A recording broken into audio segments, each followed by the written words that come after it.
Lundi 8 juin, il s'est passé un truc de folie. Pendant le week-end, Alexandre m'avait donné rendez-vous le lundi. Mais pour je ne sais quelle raison, il s'est retiré de la partie le samedi soir. Je m'étais faite à l'idée que je ne le verrais pas. Une force m'a poussée à aller parler à son père. Je ne sais pas pourquoi. J'avais souvenir qu'il était dans un certain cimetière. Alors j'y suis allée, la fleur au fusil, mais avec une petite boule au ventre quand même. Arrivé là-bas, je ne trouve son nom nulle part. Je vais donc demander au conservateur et il me dit qu'il n'y a personne à ce nom-ci. C'est un peu la douche froide. Je vais donc à un autre cimetière. Là, je ne trouve toujours pas son nom.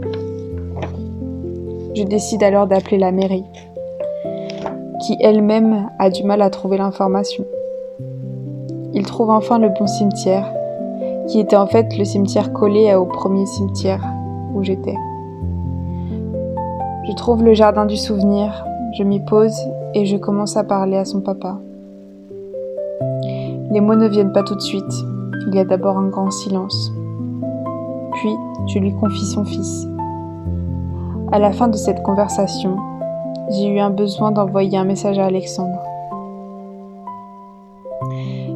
Pile au même moment, Alexandre m'appelle. Il me demande si l'on peut se voir quelques minutes plus tard. J'ai sauté de joie. Est-ce que c'était un hasard ? Je ne sais pas, mais je l'ai pris comme un signe du destin. Quelle coïncidence ! Ce fut une après-midi magique ensuite.